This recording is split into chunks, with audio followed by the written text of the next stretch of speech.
Hello everyone, welcome to Sanjay Suman classes.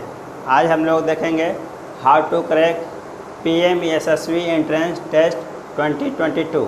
तो ये जो है पीएम यशस्वी एंट्रेंस टेस्ट जो है वैसे स्टूडेंट के लिए है जो आर्थिक रूप से कमज़ोर हैं और जो है जो भारत सरकार का स्कॉलरशिप लेना चाहते हैं। तो उनके लिए जो है इसमें आप एक एंट्रेंस टेस्ट के द्वारा जो है आप ये स्कॉलरशिप हासिल कर सकते हैं।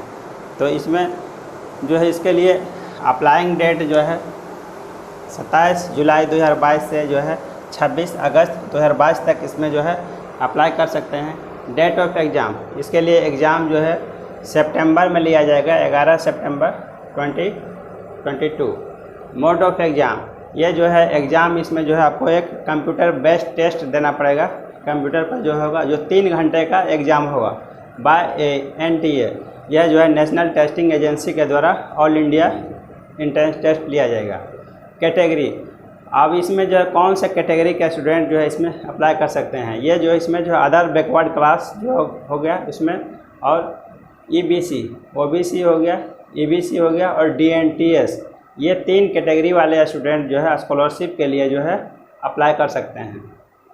स्कूल्स, इसमें जो है वैसे स्टूडेंट भी अप्लाई कर सकते हैं जो कि गवर्नमेंट स्कूल में भी पढ़ रहे हो या तो फिर रिकॉग्नाइज जो है मान्यता प्राप्त जो है प्राइवेट स्कूल में भी पढ़ रहे हो, उनका मान्यता होना चाहिए। तो वैसे स्टूडेंट भी इसमें अप्लाई कर सकते हैं। स्कॉलरशिप, किन लोगों को यह स्कॉलरशिप मिलेगा। पहला जो है हु आर इन क्लास 9, जो लोग अभी जो है क्लास 9 में अध्ययन कर रहे हों, या फिर दूसरा कैटेगरी वाले स्टूडेंट जो है हु आर इन क्लास 11, जो क्लास 11 में अध्ययन कर रहे हो, मतलब 9 क्लास में जो अभी अध्ययन कर रहे हो और क्लास 11 में, ये दोनों कैटेगरी वाले स्टूडेंट को स्कॉलरशिप के लिए एलिजिबल हैं। एलिजिबिलिटी, इसके लिए क्या योग्यता रखा गया वो देखते हैं। शुड हैव पास्ड क्लास 8 और क्लास 10 इन 2021-22, मतलब अगर इस साल के लिए अगर आप अप्लाई कर रहे हैं तो जो है आपका पहला नंबर तो क्लास 9 में अभी प्रेजेंट में आपका होना चाहिए। जो लोग क्लास 9 में और क्लास 11 में, जो लोग 9 के लिए अप्लाई कर रहे हैं और जो लोग 11 के लिए क्लास 9 के लिए जो कर रहे हैं, तो वो जो है 2021-22 में 8 क्लास में आपका जो है पास हुआ होना चाहिए क्लास 8 में। और जो लोग क्लास 11 के लिए अप्लाई करेंगे वो जो है 2021-22 में क्लास 10 में आप जो है आपका पास होना चाहिए, तभी जो है आप इसके लिए एलिजिबल होंगे। Annual income of parents should be not be more than 2.5 lakh. आपका जो है आपके पेरेंट या गार्जियन का जो है एनुअल वार्षिक इनकम जो है आपका 2.5 लाख से ज़्यादा नहीं होना चाहिए, मतलब 2.5 लाख लिमिट के आपका अंदर होना चाहिए। 2.5 लाख तक जो है आपका एक्सेप्टेबल, इसमें गार्जियन का जो है वार्षिक इनकम जो है आपका 2.5 लाख तक आपका होना चाहिए। तीसरा क्राइटेरिया है कैंडिडेट्स अप्लाइंग फॉर क्लास 9, जो कैंडिडेट जो है क्लास 9 के लिए अप्लाई कर रहे हैं क्लास 9 में जो है, तो शुड बी बोर्न, आपका जो है जन्म होना चाहिए बिटवीन 1/4/2006 से 31/3/2010 के बीच में आपका जन्म हुआ होना चाहिए क्लास 9 में। क्लास 9 के लिए जो लोग अप्लाई करेंगे, बोथ डेज इंक्लूसिव, मतलब ये दोनों डेट भी शामिल है, ये दोनों का बीच का जितना भी डेट है और ये दोनों डेट दोनों इंक्लूसिव है। ये हो गया क्लास 9 के लिए। और क्लास 11 के लिए candidates applying for class 11 should be born between 1/4/2004 to 31/3/2008, मतलब जो लोग क्लास 11 के लिए अप्लाई करेंगे उनका जन्म हुआ होना चाहिए 1/4/2004 से 31/3/2008 के बीच में। और इसमें भी जो है बोथ डेज इंक्लूसिव, दोनों डेट भी जो है शामिल है, बोथ डेट इंक्लूसिव। तो ये आपका क्राइटेरिया इतना एलिजिबिलिटी है। और जो है both boys and girls are eligible, दोनों जो है बॉयज़ एंड गर्ल्स जो है दोनों इसके लिए एलिजिबल हैं। तो इसके अंतर्गत जो है आपको इस एंट्रेंस टेस्ट के द्वारा आप क्वालिफाई करते हैं। 3 घंटे का जो है कंप्यूटर बेस्ड टेस्ट जो लिया जाएगा, इसमें क्वालिफाई करेंगे तो जो है ministry of social justice government of India के द्वारा आपको स्कॉलरशिप मिलेगा क्लास 9 में आपको पढ़ने के लिए, और फिर जो है क्लास 10 में आपको मिलेगा। 9 में तो आपका इस साल एग्ज़ाम ही होगा, तो नेक्स्ट ईयर से आपको स्कॉलरशिप मिलेगा, क्लास 10 में मिलेगा। जो लोग क्लास 11 में के लिए अप्लाई कर रहे हैं तो वो जो है क्लास 12 में उनको स्कॉलरशिप प्रदान किया जाएगा। तो इसमें ऑल इंडिया रैंकिंग बनाया जाएगा, उसके आधार पर आपको जो है।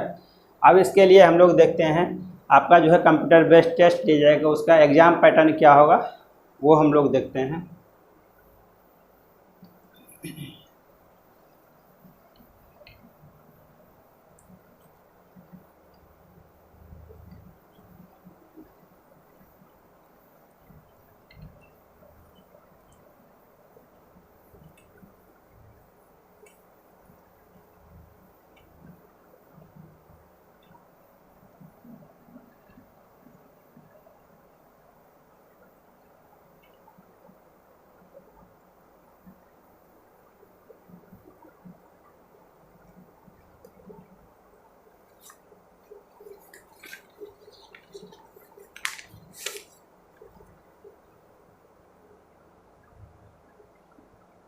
Scheme of examination.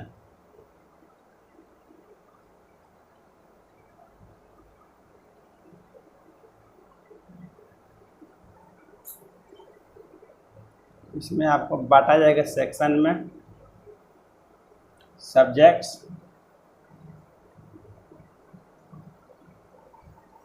Number of question,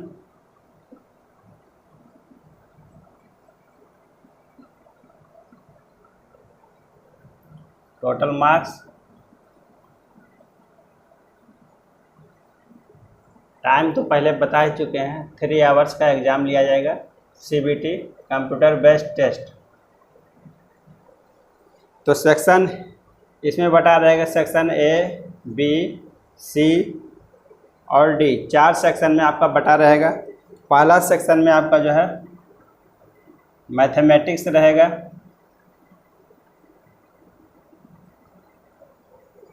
दूसरा सेक्शन में आपका साइंस रहेगा, तीसरा सेक्शन में सोशल साइंस रहेगा, चौथा सेक्शन में जनरल नॉलेज रहेगा।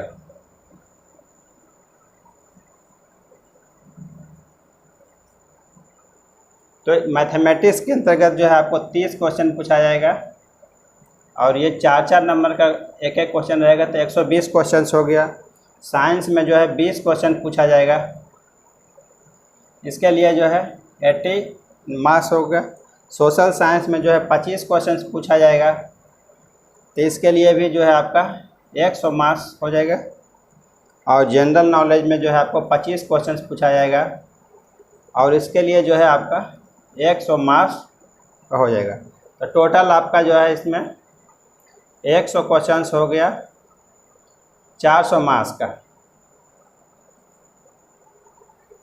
और इसका ये 4 पेपर आपका हो गया। इसमें मैथमेटिक्स 30 क्वेश्चन से पूछा जाएगा, इसमें 120 मार्क्स का होगा। साइंस 20 क्वेश्चन 80 मार्क्स का, सोशल साइंस 25 क्वेश्चन 100 मार्क्स का, जनरल नॉलेज 25 क्वेश्चन 100 मार्क्स का। टोटल जो है 100 क्वेश्चन 400 मार्क्स का आपका एग्ज़ाम हो जाएगा। इसके लिए आपको 3 घंटे का टाइम दिया जाएगा। अब सिलेबस इसका देखते हैं। सिलेबस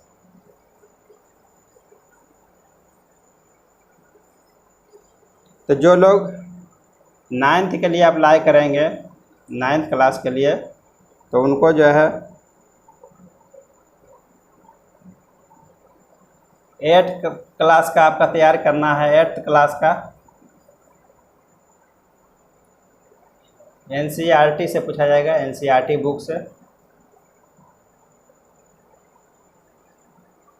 तो जो लोग 9th क्लास के लिए अप्लाई कर रहे हैं, 9th क्लास के लिए मतलब जो लोग 9 में पढ़ रहे हैं, 9 में, तो वो लोग अगर अप्लाई करते हैं तो उनको लिए जो है सिलेबस 8th क्लास का आपका जो है NCERT का बुक से जो है आपका पूछा जाएगा। NCERT का बुक से आपको तैयारी करना है 8th क्लास का आपका। तो 8th क्लास का आपका मैथमेटिक्स आपको तैयार करना है, साइंस तैयार करना है, सोशल साइंस तैयार करना है और जनरल नॉलेज जो है आपका ये तैयार करना है।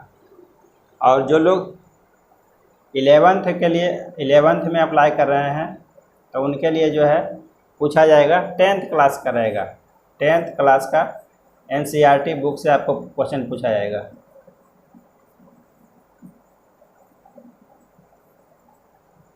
तो आपको जो है, जो लोग 11th में अप्लाई कर रहे हैं उनको जो है 10th क्लास का आपको mathematics, science, social science, general knowledge आपको तैयार करना है। तो ये हो गया आपका सिलेबस। सिलेबस जो है एनसीईआरटी का बुक जो है ऑल इंडिया में इसका पैटर्न एक समान है, इसीलिए जो है एनसीईआरटी का बुक को इसमें सिलेबस माध्यम बनाया गया है। और इसमें जो है मीडियम जो है आपका, आप जो है हिंदी या इंग्लिश दोनों मीडियम में आप एग्ज़ाम दे सकते हैं, हिंदी या फिर इंग्लिश।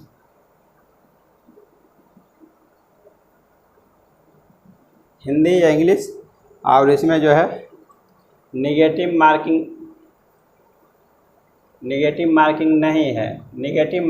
नहीं है आपका जो है टोटल सवाल इसमें आप हल कर सकते हैं। इसमें आपको नेगेटिव से आपको डरने का ज़रूरत नहीं है। और इसका एक विशेषता और है, इसमें जो है आपका एग्ज़ाम फ़ी जो है आपको 1 रुपया भी इसमें नहीं देना है। एग्ज़ाम फ़ी नील है। कोई भी स्टूडेंट जो है आप बिना एग्ज़ाम फ़ी के जो है आप इस एग्ज़ाम के लिए अपीयर हो सकते हैं और क्वालिफाई होने के बाद जो है नेशनल लेवल का जो है आप स्कॉलरशिप जो है ले सकते हैं। तो इस चीज़ का आप जो है फ़ायदा उठा सकते हैं। तो इसमें जो है आपका मैथमेटिक्स आपका हो गया। मैथमेटिक्स तो आपका जो है इसी से आपको तैयार करना है, एनसीईआरटी का बुक से। और साइंस का बुक हो गया, और सोशल साइंस का बुक भी आपको एनसीईआरटी का बुक से तैयार करना है। और जनरल नॉलेज, तो जनरल नॉलेज के लिए आपके लिए जो है एक बुक आपको उसमें सजेस्ट करते हैं।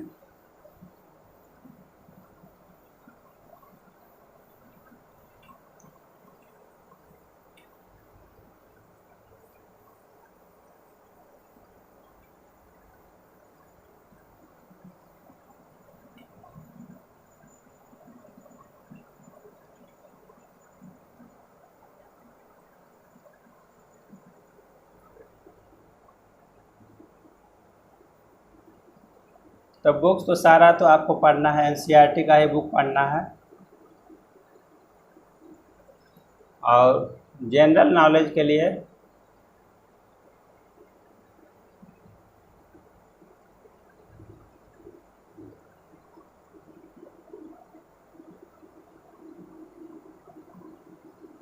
सामान्य ज्ञान एवं व्यक्ति परिचय,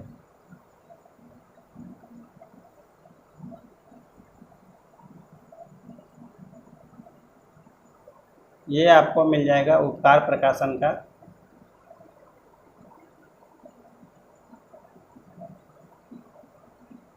इसे आपका पढ़ लेंगे तो इससे जो है आपका जनरल नॉलेज का पेपर जो है आपका कंप्लीट हो जाएगा।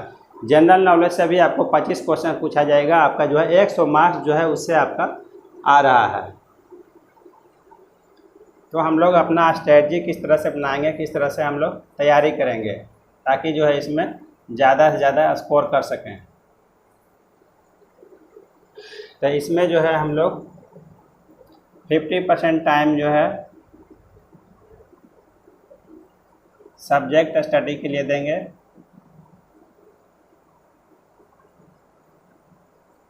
और 50% टाइम सेल्फ असेसमेंट के लिए देंगे।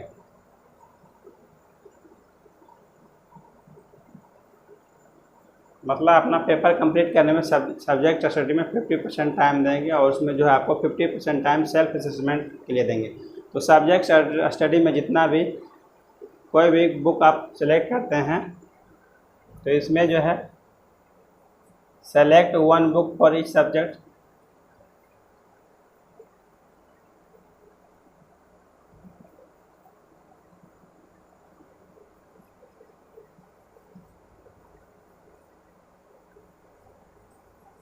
read 2 to 3 times same book।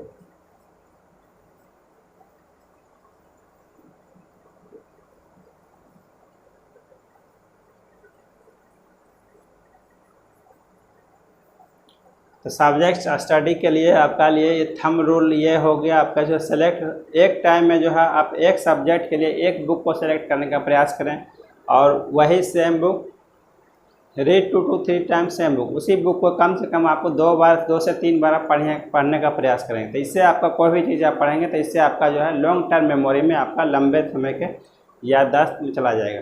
अब हम लोग आते हैं 50% टाइम ऑन सेल्फ असेसमेंट में देंगे। उसके बाद जितना भी हम लोग सेल्फ सब्जेक्ट स्टडी करेंगे, कितना हम लोगों ने सीखा, उसको हम लोग कैसे जांचेंगे कि कितना हमारा तैयारी कंप्लीट हुआ और कितना बचा हुआ। तो उसके लिए हम लोग मॉक टेस्ट देंगे। इसके लिए जो है आप जो है प्रैक्टिस सेट कोई भी ले सकते हैं। इसके लिए प्रैक्टिस सेट, और उसके बाद जो है आपको डेली 1 मॉक टेस्ट आपको देना है। डेली 1 मॉक टेस्ट,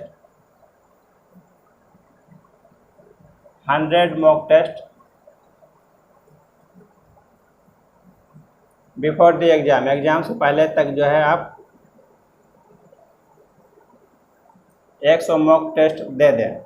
तो जो लोग कंप्यूटर से फेमिलियर नहीं हैं, तो जिनको जो है कंप्यूटर से उतना जो है फेमिलियर नहीं है, वो लोग जो ऑनलाइन टेस्ट का सहारा ले सकते हैं। वो ऑनलाइन टेस्ट सभी लोग को जो है ऑनलाइन, ऑफलाइन टेस्ट जो है घर में तो आप दे ही सकते हैं, ऑनलाइन टेस्ट से भी आपको बेनिफिट लेना चाहिए। ऑनलाइन टेस्ट जिस तरह से आप देंगे उसी तरह से जो है आपका एग्ज़ाम में भी कंप्यूटर बेस्ड टेस्ट ही लिया जाएगा, तो उससे आपको ज़्यादा बेनिफिट मिलने वाला है।